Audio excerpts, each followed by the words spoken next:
오늘 복된 금요일입니다. 금요일 밤에 잘 오셨습니다. 우리 서로 한번 인사 나누시겠는데 앞뒤 좌우분들 보시면서 오늘 반갑게 인사를 한번 하시면 좋겠습니다. 네, 오늘도 나오실 줄 알았습니다. 이렇게 인사하겠습니다.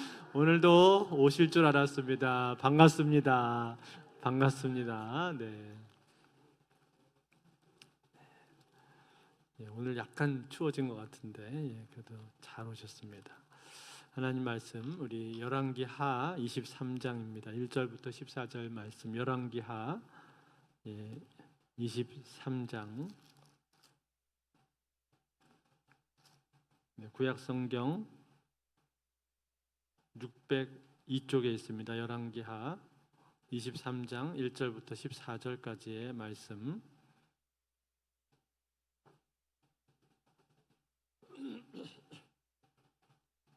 우리 한 절씩 교독해서 같이 읽겠습니다. 왕이 보내 유다와 예루살렘의 모든 장로를 자기에게로 모으고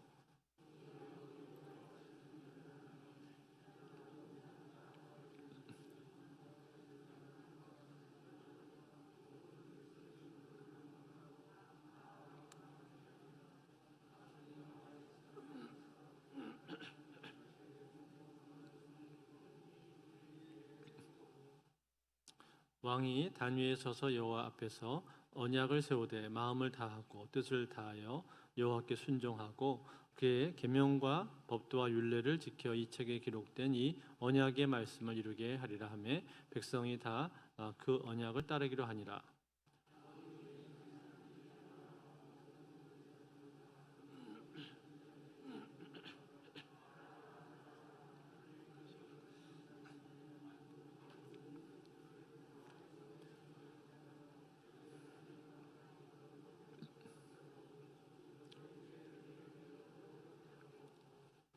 옛적에 유다 왕들이 세워서 유다 모든 성읍과 예루살렘 주위의 산당들에서 분향하며 우상을 섬기게 한 제사장들을 폐하며 또 바알과 해와 달과 별대와 하늘의 모든 별에게 분향하는 자들을 폐하고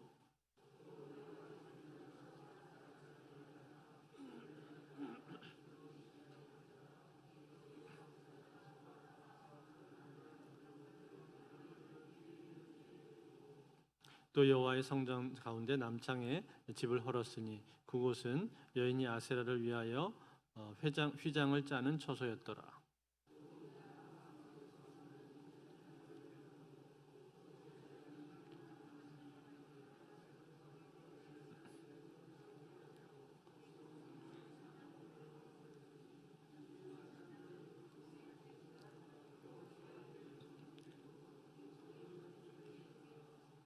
산당들의 제사장들은 예루살렘 여호와의 제단에 올라가지 못하고 다만 그의 형제 중에서 무교병을 먹을 뿐이었더라.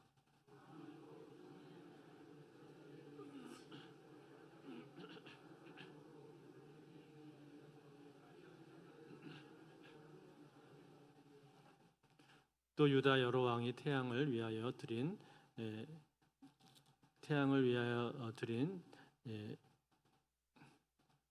글씨가 제가 잘 안 보이는데 말들을 제하여 버렸으니 이 말들은 여호와의 성전으로 들어가는 곳에 근처 넷이 나단멜렉의 집 곁에 있던 것이며 또 태양 수레를 불사르고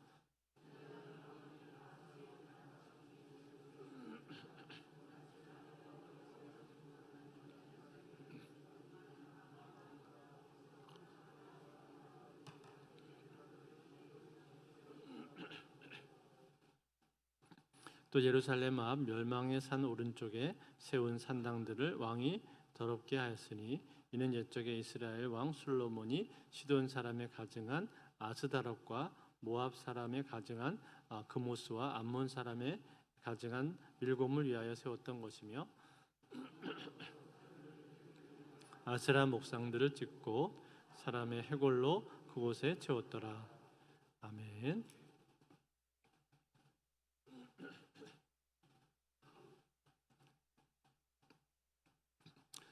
요시야 왕의 개혁을 우리가 계속 보고 있습니다. 지난주에는 요시야 왕의 개혁을 도왔었던 여선지자 훌다에 대해서 우리가 함께 생각을 해보았습니다. 훌다는 귀족 출신이 아니었고 비천한 가문 출신의 사람이었었는데, 그렇지만 그녀는 여선지자가 되었었죠. 그만큼 그녀가 영적으로 깨어 있었던 영성을 가지고 있는 사람이었다라고 했습니다. 그래서 그는 하나님 말씀을 온전히 대언을 할 수가 있었고, 또 요시야 왕의 개혁에도 큰 도움을 줄 수가 있었습니다.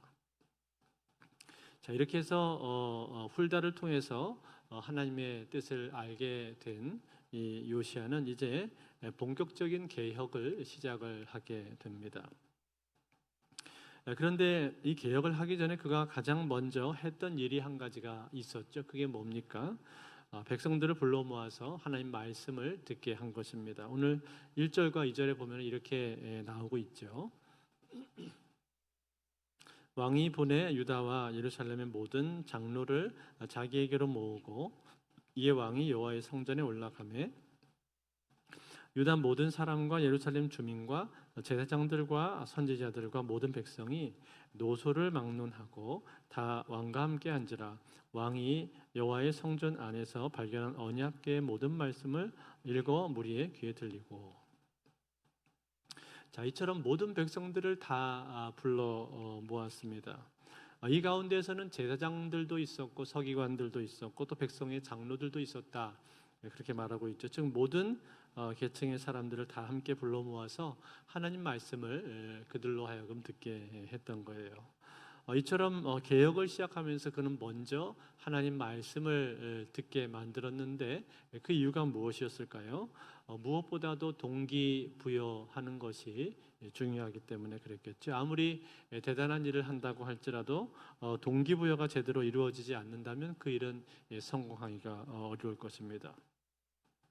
그래서 먼저 자기가 하나님 말씀을 들었을 때 그렇게 크게 감동을 했었기 때문에 요시야 왕이 그 감동을 이제 다른 지도자들이나 다른 백성들에게도 동일하게 느끼게 해주기 위해서 지금 먼저 하나님 말씀을 전한 겁니다.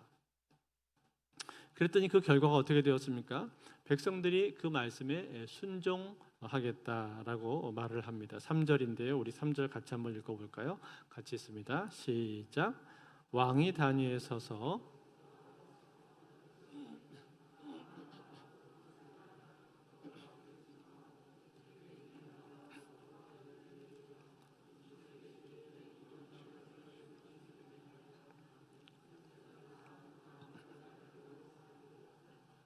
자, 이렇게 해서 언약책을 읽어 주었는데 백성들이 따르기로 했습니다. 여러분, 여기서 이 율법책이라고 나왔었던 말이 갑자기 언약책으로 바뀌었는데 왜 이게 이렇게 바뀌었는가 하니, 모세오경 자체가 대부분 언약으로 되어 있기 때문에 그렇습니다. 또 출애굽기나 신명기에 나오는 내용들을 보게 되면은 너희가 이 말씀을 지켜라, 그러면 너희는 내 백성이 될 것이고 나는 너희의 하나님이 될 거다라는 이 언약의 내용이 기초를 이루고 있기 때문에 언약책이라고 그렇게 말을 한 거죠. 그래서 이 언약의 말씀을 다시 읽어 주어서 백성들이 그렇게 하겠습니다라고 서약을 했다는 거예요. 이것은 일종의 언약 갱신이라고 우리가 말할 수가 있겠죠. 즉 과거의 신명기에서 하나님과 이스라엘 백성들이 맺었던 그 언약을 다시금 새롭게 갱신을 하고 있는 것입니다. 자, 이렇게 해서 언약을 갱신한 뒤에 이제 본격적으로 개혁을 시작을 하게 되는데, 요시야의 개혁은 크게 우리가 두 파트로 나눠서 생각을 해볼 수가 있습니다. 첫 번째 파트는 남유다에 대한 개혁이고요. 두 번째 파트는 북이스라엘에 대한 개혁입니다. 그런데 여러분, 여기서 한 가지 우리가 궁금한 점이 생기게 되죠. 왜냐하면은 북이스라엘은 이미 멸망한 것 아닙니까? BC 722년도에 북이스라엘이 멸망을 했단 말이에요. 그런데 왜 갑자기 북이스라엘에 대한 개혁이 지금 나오고 있는 거예요? 여러분, 우리가 이걸 이해하기 위해서는 그 당시 국제 정세를 조금 알아야 되는데, 요시야 왕이 다스리던 그 시기에는요, 신흥 바벨론이라든지 메데 바사와 같은 새로운 세력들이 등장을 하게 되었습니다. 그래서 상대적으로 기존의 패권을 가지고 있었던 아수르의 세력이 약화가 되고 있었습니다. 그래서 일시적으로 북이스라엘의 지역이었던 베델이나 사마리아 땅의 일부가 유다 쪽으로 편입이 되어 있었던 것이죠. 그래서 요시아가 개혁을 할 때 이 부분까지도 같이 개혁을 할 수가 있었던 것입니다. 자, 그 중에서 이제 오늘 우리가 보는 것은 남유다 지역의 개혁에 대해서 살펴보려고 합니다. 남유다 지역의 개혁은 크게 세 가지로 나눠서 우리가 설명을 할 수가 있는데, 제일 첫 번째, 남유다 개혁 가운데서 요시아가 했던 가장 첫 번째 개혁은 그 내용이 무엇인가 하니, 첫 번째는 우상 숭배를 폐한 것입니다. 우상 숭배. 우상 숭배를 폐하기 위해서 그가 했었던 두 가지가 있는데, 제일 먼저는 우상에게 쓰였었던 여러 가지 기물들, 물건들을 다 없애버렸습니다. 오늘 4절에 보면 나오는데, 4절도 우리 한번 같이 읽겠습니다. 4절 시작. 왕이 대제사장 hil기야와 모든 부제사장들과 문을 지킨 자들에게 명령하여 바알과 아세라와 하늘의 1월 성신을 위하여 만든 모든 그릇들을 여호와의 성전에서 내다가 예루살렘 바깥 기드론 밭에서 불사르고 그것들의 죄를 베델로 가져가게 하고. 자, 어떻게 했다고 그랬어요? 우상 숭배에 쓰였던 모든 그릇들을 다 꺼내와서 전부 다 불살라 버렸다, 그렇게 말씀을 했죠. 뿐만 아니라 우상 그 자체도 사실은 문제잖아요. 그래서 그 자체도 남아있지 못하도록 전부 다 꺼내와서 빻아버리고 태워버립니다. 6절에 나오는데, 또 여호와의 성전에서 아세라 상을 내어다가 예루살렘 바깥 기드론 신으로 가져다가 거기서 불사르고 빻아서 가루를 만들어 그 가루를 평민의 묘지에 뿌르고. 성전 안에 있는 아세라 상이 있었다는 거예요. 그 아세라 상을 꺼내와서 불사르고 빻아서 가루로 만들어 버렸습니다. 그리고 그 가루를 묘지에다가 뿌렸다 그랬죠. 묘지는 보통 유대인들에게 있어서는 부정한 곳으로 여겨졌기 때문에 부정한 우상이니까 부정한 곳에다가 던져버렸다, 그런 이야기가 되겠습니다. 그러고 나서 그 다음에 했던 일은 뭡니까? 우상 숭배를 폐하기 위해서 우상만 없앤다고 하는 것이, 우상만 없앤다고 해서 해결되는 게 아니죠. 또 뭘 없애야 돼요? 우상 숭배하는 사람들을 처리해야 됩니다. 우상 숭배하는 장본인들이 있단 말이에요. 5절에 보면 나오는데 이렇게 돼 있죠.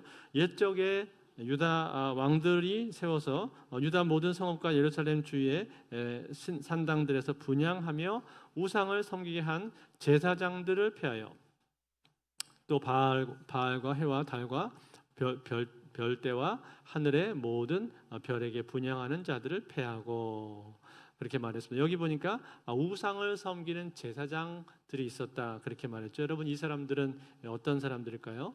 과거에 자기 아버지 므낫세라든지 혹은 아몬 이와 같은 이런 선대 왕들에 의해서 세워진 사람들인데, 이 사람들이 주축이 되어서 우상 숭배를 계속 조장하고 우상 숭배를 진행하는 그러한 장본인들이었다, 이 말. 그러니까 이 사람들이 거기에 계속 있는 한 우상 숭배는 멈춰지지가 않는 거죠. 그러니까 반드시 이 사람들을 정리를 해야 되는 거예요.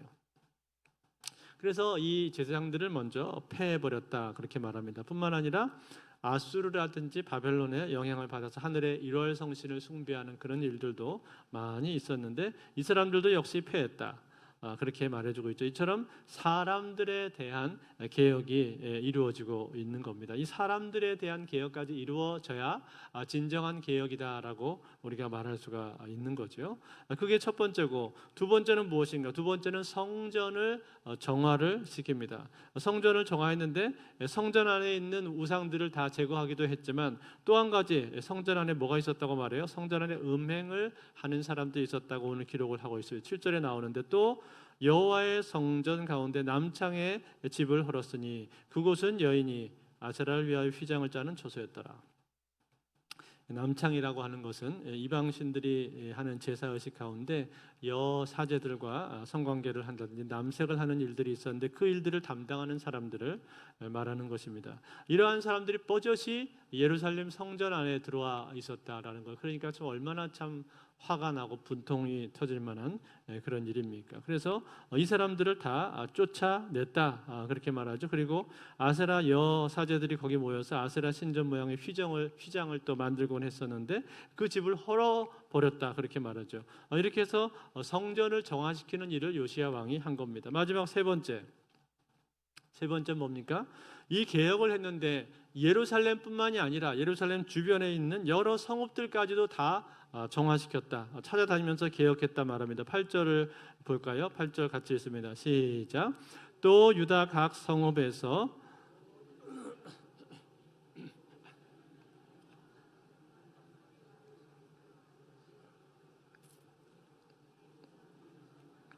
헐어버렸으니 이 산당들은 그 성읍의 지도자 여호사의 대문어기 곧 성문 왼쪽에 있었더라. 자, 어떻게 한 거예요?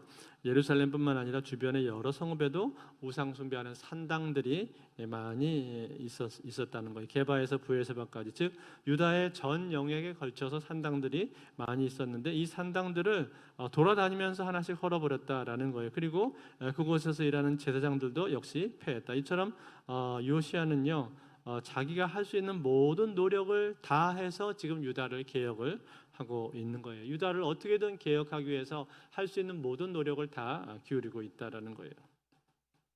그것뿐만이 아니라 태양신 숭배, 또 시돈 사람들이 섬기던 아스타롯, 또 모압의 금오스, 암몬의 밀곰 등등 수많은 우상들이 유다 땅에 그 당시에 들어와 있었는데 그 우상들을 하나씩 다 패했다고 말하고 있고, 또 과거에 우상을 숭배를 조장했었던 여러 왕들, 즉 아스라든지 므낫세라든지 아몬이라든지 심지어는 솔로몬이 들여왔었던 그러한 여러 우상들도 있었다고 말하는데 그것까지도 패하기 위해서 총력을 기울였다 그렇게 말하고 있어요. 이것이 바로 오늘 이 요시야 왕이 하고 있는 개혁의 모습인 것입니다. 사랑하는 성도 여러분, 오늘 우리가 이 모습을 보면서 우리가 무엇을 생각을 하게 됩니까? 참 대단하구나라는 그러한 생각을 우리가 갖게 되죠.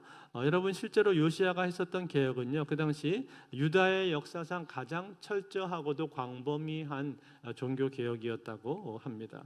예루살렘뿐만 아니라 유다 전 지역에 걸친 그러한 대대적인 개혁을 그가 했었단 말이에요. 그런데 여러분, 참 안타까운 것은 무엇입니까? 참 안타까운 것은 그렇게 했음에도 불구하고 유다 나라의 운명이 다시 되살아나지는 못했다라는 거예요. 결국 유다는 이제 요시야 뒤로 가면서 어떻게 됩니까? 여호아스, 또 여호야긴, 시드기야를 거치면서 결국은 멸망을 하고 만다 그 말이에요. 이게 참 안타까운 부분이에요. 즉 전에 하나님께서 므낫세에게 므낫세 왕 때 해주신 예언이 있지 않습니까? 므낫세로 말미암아 유다는 멸망하게 될 거다라고 하나님이 말씀을 하신 적이 있어요. 또 우리가 지난주에 살펴본 것처럼 바로 훌다 선지자도 그렇게 예언했잖아요. 열왕기하 22장 16절 17절에 지난주에 본 건데 우리 한번 다시 읽어볼까요? 같이 한번 읽어볼까요? 시작. 여호와의 말씀이 곧 유다 왕이 읽은 책의 모든 말대로 하리니 이는 이 백성이 나를 버리고 다른 신에게 분향하며 그들의 손의 모든 행위로 나를 경노하게 하였습니다. 그러므로 내가 이곳을 향하여 내린 진노가 꺼지지 아니하리라 하라 하셨느니라. 아멘. 진노가 꺼지지 않는다고 하나님이 말씀을 하셨는데 그 말씀 그대로 심판을 받게 된다라는 거죠. 이처럼 유다의 기운은 이미 쇠퇴했고 가라앉았다라는 거예요. 그렇다면 여러분, 오늘 요시야 왕이 이처럼 놀라운 개혁을 했는데 이렇게 놀라운 개혁을 했음에도 불구하고 유다가 결국 멸망하게 되는 이유는 무엇입니까? 즉 요시야 왕의 이러한 개혁은 그러면 도대체 무슨 의미가 있느냐라는 겁니다. 여러분, 요시야 왕의 개혁을 보면요, 그가 정말 대대적인 개혁을 하지 않았습니까? 그것은 사실입니다. 즉 그만큼 광범위하고 철저하게 그가 개혁을 실행을 했단 말이죠. 그런데 문제는 무엇일까요? 문제는 이 개혁을 실행하는 데 있어서 개혁을 실행을 하는 왕만큼 백성들은 그렇게 따라와 주지를 못한 거예요. 그래서 아까 우리가 봤었던 3절에 보시면은 3절 말씀에서 여호와의 율법책의 말씀을 처음에 이제 백성들을 모아놓고 읽어 주었을 때 그때 백성들이 뭐라고 반응을 했는가 하니 그 언약을 따르기로 하니라라고 그렇게 이제 기록이 되어 있단 말이에요. 근데 그 이상 다른 말들은 거기에는 나오지가 않습니다. 즉 보통 다른 경우에는 이렇게 백성들을 다 한꺼번에 모아놓고 율법책을 앞에서 낭독했을 경우에는 그 백성들이 어떤 반응을 주로 많이 보이는가 하니 단지 그냥 따르기로 하니라 이런 반응이 아니라 주로 통곡하거나 울면서 회개하는 반응들이 주로 나왔었습니다. 그러면서 우리가 어찌할꼬 이렇게 회개하는 반응이 많이 나왔죠. 즉 열성적인 반응이 백성들에게서 나왔었다 이 말이에요. 그걸 통해서 변화가 일어났었는데, 근데 생각해 보시면 요시야 왕만 해도 그렇잖아요. 자기가 그 율법책의 말씀을 듣게 되었을 때 옷을 찢으면서 요시야 왕은 회개를 했었단 말이에요. 통에 자복했었단 말이에요. 그래서 동일하게 백성들한테 어쩌면 그런 것을 기대했을지도 모르겠습니다. 그래서 이 개혁을 시작을 한 건데, 그런데 이 백성들은 어때요? 그러한 반응까지는 나오지가 못했어요. 백성들이 따르기로 하기는 했지만 그러나 이 왕이 가지고 있었던 그 열성만큼 그 열정만큼 백성들은 따라와 주지를 못하는 것을 우리가 보게 됩니다. 그래서 이 개혁을 실행하기는 실행하지만 다분히 이 왕 한 사람의 리더십에 의해서 왕에 의해서 그리고 왕의 추진력에 의해서 지금 진행이 되고 있는 것이 거기에 백성들이 함께 호응하는 모습이 부족하다 이 말이에요. 즉 백성들 마음 가운데 진정한 회개가 일어나지가 않고 있는 거예요. 그렇기 때문에 결국은 유다가 멸망할 수밖에 없는 거예요. 사랑하는 성도 여러분. 그렇다면 오늘 이 내용을 보면서 우리는 무엇을 배워야 됩니까? 요시야가 그러면 괜한 일을 한 것입니까? 괜히 자기 혼자 북치고 장구치고 쓸데없는 에너지를 거기다가 다 쏟은 것이냐? 그런 말이에요. 아니요. 그럴 리가요. 그렇지는 않습니다. 요시야는요. 지금 자기가 있는 그 자리에서 자기가 맡은 자리에서 자기가 할 수 있는 일에 대해서 최선을 다하고 있는 겁니다. 즉 자기의 구간을 그는 최선을 다해서 달리고 있다. 그런 말이에요. 예레미야서 12장 5절에 보면 이런 말씀이 나오는데 만일 내가 보행자와 함께 달려도 피곤하면 어찌 능히 말과 경주하겠느냐 내가 평안한 땅에서는 무사하려니와 요단강 물이 넘칠 때에는 어찌 하겠느냐 이런 말씀이 있습니다. 무슨 말입니까? 우리는 모두 다 우리 각자에게 주어진 구간이 있는데 그 구간을 최선을 다해서 달려야 한다. 그런 말이에요. 비록 그 구간을 달렸을 때 당장 눈앞에 보이는 어떤 뚜렷한 결과, 뚜렷한 성과물이 우리의 눈앞에 보이지 않는다 할지라도 우리는 나에게 주어진 구간을 달려야 할 책임이 있다는 거예요. 하나님께서 나에게 요구하는 것이 그거라 이 말이에요. 나에게 주어진 구간. 그럴 때 거기에 아주 뚜렷한 성과가 보이지 않는다고 할지라도 그러나 그 달리는 내 구간을 달리는 그 모습을 하나님이 기뻐하실 뿐만 아니라 그것을 통해서 하나님 궁극적으로 열매를 맺으시는 거예요. 여기 요시야 왕의 개혁에 대해서 이 개혁이 100% 성공이라고 우리가 말할 수는 없습니다. 그러나 최소한 이 요시야 왕이 이렇게 함으로 인해서 유다는 일시적으로 상당 부분 내적으로 많이 개혁이 된 거예요. 그리고 무엇보다 하나님께서 요시야 왕을 바라보시면서 이 요시야 왕을 뭐라고 말씀을 하십니까? 뭐라고 평가를 하십니까? 오늘 25절에 요시야 왕에 대한 평가가 나오는데 한번 같이 볼까요? 시작. 요시야와 같이 마음을 다하며 뜻을 다하며 힘을 다하여 모세의 모든 율법을 따라 여호와께로 돌이킨 왕은 요시야 전에도 없었고 후에도 그와 같은 자가 없었더라. 아멘. 뭐라고 해서 요시야 전에도 그와 같은 자가 없고 요시야 후에도 그와 같은 왕이 없었다라고 그렇게 말을 해줍니다. 대단한 평가 아닙니까? 하나님께서 이 요시야를 인정해 주셨다라는 거예요.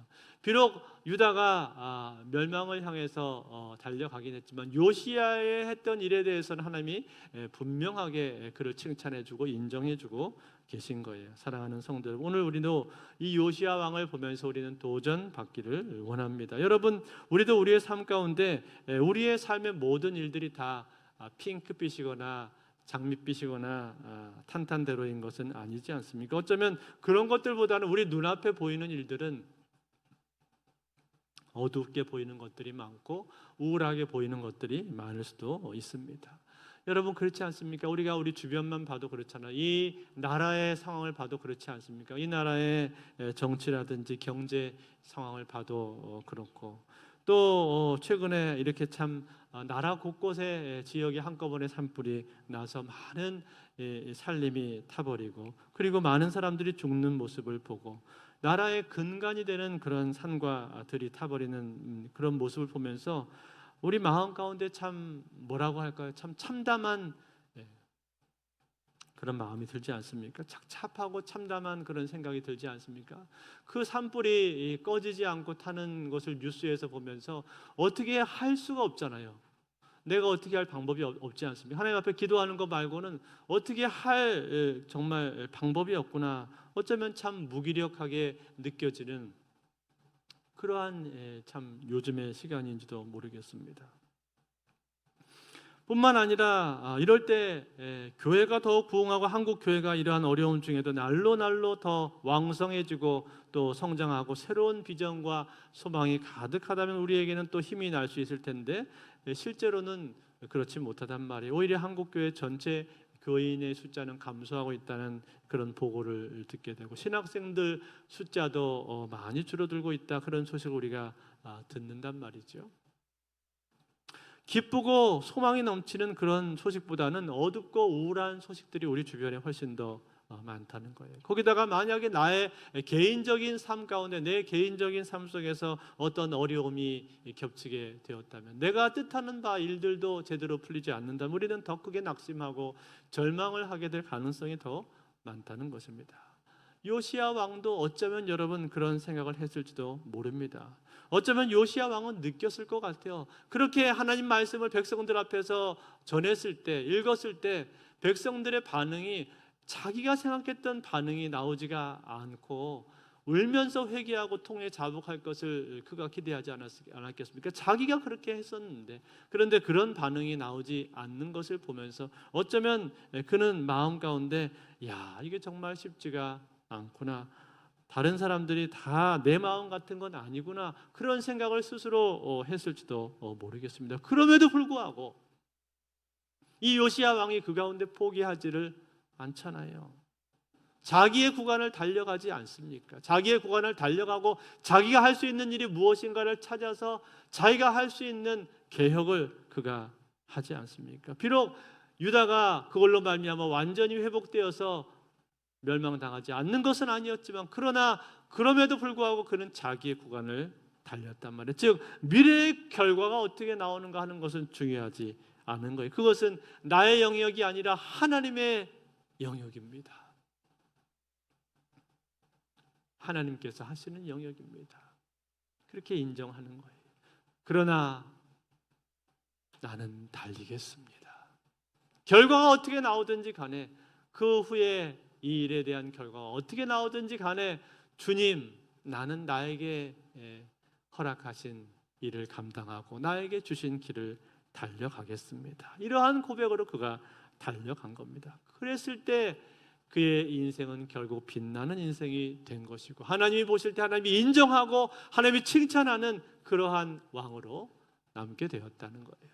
사랑하는 성도 여러분, 그렇습니다. 우리도 우리의 삶 가운데 우리 주변에서 들려오는 소식은 어두운 소식, 우울한 소식으로 가득할지 모르겠지만 어쩌면 내가 하고 있는 일들이 과연 의미가 있는 것인가? 내가 매일 하나님 앞에 기도하고 매주 예배드리고 또 내가 교회에서 봉사하는 이런 일들이 의미가 있는 것인가? 그런 회의감이 찾아오려고 할지도 모르겠습니다.